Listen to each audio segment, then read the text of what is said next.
Many of you would have encountered corrupt and scandalous individuals. However, people like Jho Low are very rare.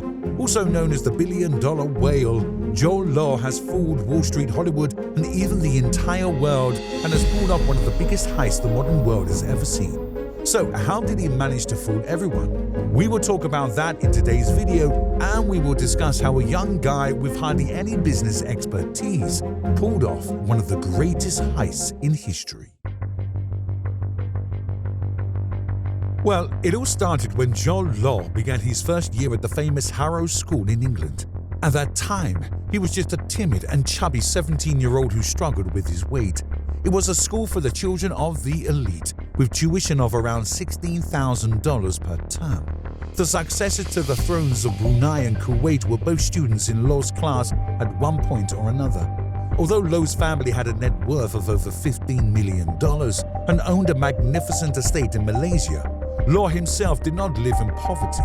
But compared to the other students in his class, he was a little fish, and the fact that he was so out of place troubled him. Therefore, in order to maintain his reputation, he quickly started lying. When some friends visited his house in Malaysia, he hired a local billionaire's property and boat, even going so far as to switch out the portraits in the house with those of his own family was not enough for him. It was successful, and before long, everyone at school was referring to him as the Royal of Malaysia. The company he kept did nothing but fuel his desire to cheat his way to the top. Riza Aziz, one of his classmates, turned out to be the stepson of Najib Razak, who served as Minister of Defense in Malaysia. He was renowned for being corrupt.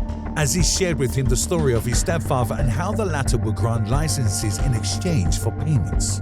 After some thought, Low concluded that if people in positions of authority were getting what they wanted, he should as well. He had learned through experience that lying might help him get what he wanted, and for that, he needed nothing more than the proper chance to succeed. So he headed for the United States to locate one. While attending Wharton, Low focused the majority of his time on developing contacts with those that he believed might assist him in advancing his career. One of them was Hamid Al-Wazan, the son of a Kuwaiti construction billionaire. Following the formation of a friendship, he traveled with Wazan around the Gulf states, where he was introduced to a large number of influential individuals. One of these individuals was Khadun Khalifi Al-Mubarak, who was the rich director of Mubadala, an investment corporation that was controlled by the state. Therefore, when the Malaysian National Wealth Fund, Khazanah Nasional, was looking for partners to participate in an economic zone that was supposed to encourage investment, Low went to Mubarak. A few days later, he approached Khazanah with an offer for Mubadala to make an investment of $500 million in the company.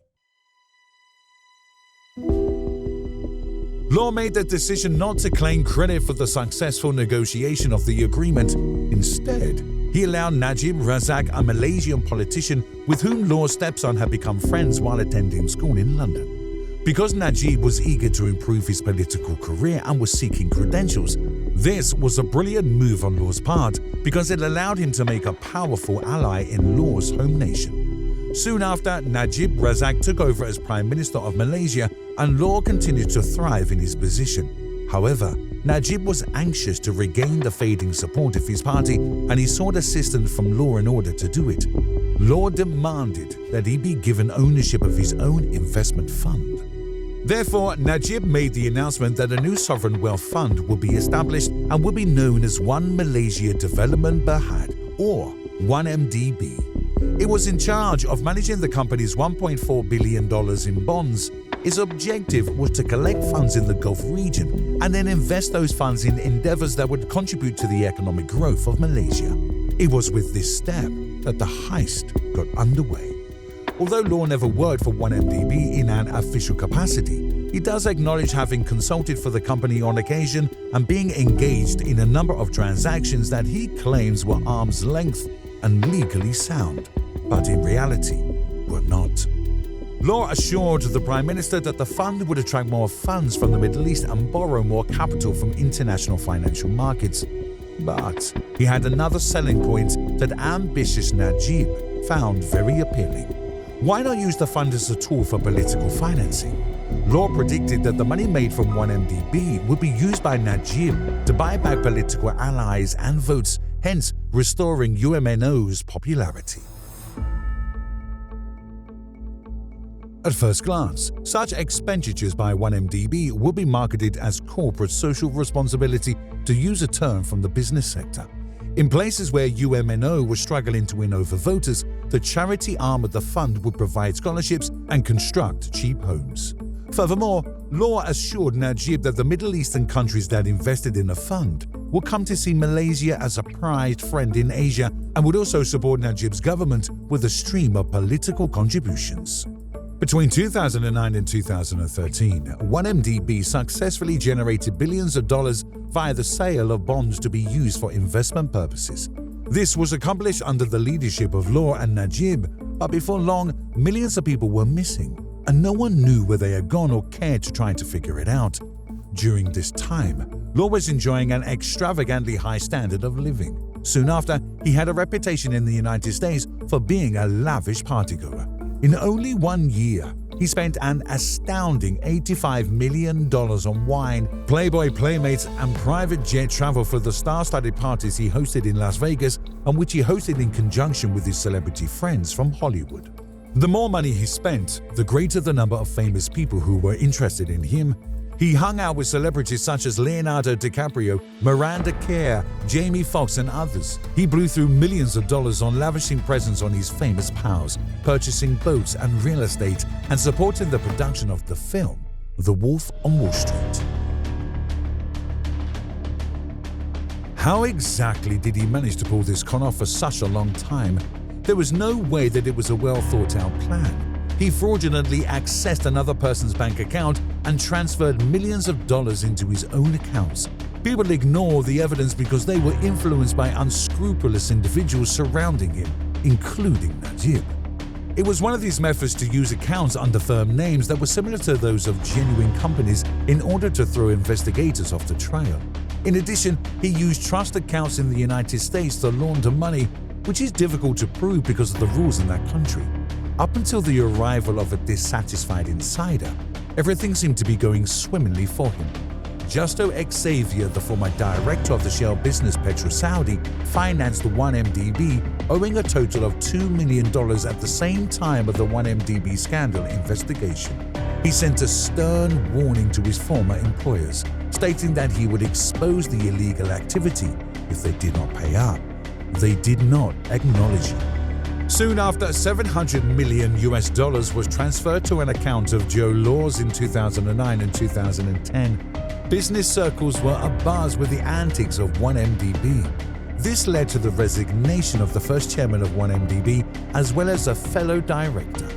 Najib's cabinet and other high-ranking government officials, however, raised no concerns. Eventually, opposition MPs started to question Jho Low's role as it became clear that he was linked to the 2013 general election campaign of the then-ruling Barisan Nasional, and that The Edge and Sarah Walk Report had found out about it. Not only this, but in Malaysia, many were under the impression that Najib was personally benefiting from the fund. Finally, in 2014, Justo made the decision that he'd had enough, and he sent proof of the Jho Low scandal to several media outlets. It was the end of the road for Law's career as an international con artist. Over the course of his career, it is alleged that he stole a staggering $4.5 billion. As the controversy surrounding the 1MDB fraud unfolded in 2015, he became the face of 1MDB Scandal Malaysia. It was well known that he had stolen billions from Malaysia's National Wealth Fund, so Jho Low was flush with billions of dollars but quickly run out of storage space. Authorities in both Singapore and Switzerland were looking into him. The US government was also making its way closer. For his own safety and that of his wealth, he needed a secure haven. Law ran away to the sunny island of Cyprus in the eastern Mediterranean. In 2015, he used the country's well-known Golden Passport program to buy citizenship and get his finances back on track. According to a November 2020 article by Al Jazeera, Law was residing in a mansion owned by a senior member of the Chinese Communist Party in Macau at the time. Although the Malaysian police have submitted an Interpol red warning alleging these ads are politically biased, he has still been able to travel freely. On the other hand, the Chinese government has disputed claims that they are hiding Law. So that's how Jho Low learned the art of lying as a high school student, striving to keep up with the rich people around him. Then, using his influence, he was able to secure control of a huge Malaysian investment fund. In the end, billions of dollars were wasted, and the tragedy is that the actual extent of Jho Low's crimes may never be completely exposed until he is brought to justice, which isn't likely to happen in the near future at this point. That's all for today's video, guys. Thank you very much for taking the time to watch this video. See you in the next video. Until then, bye-bye.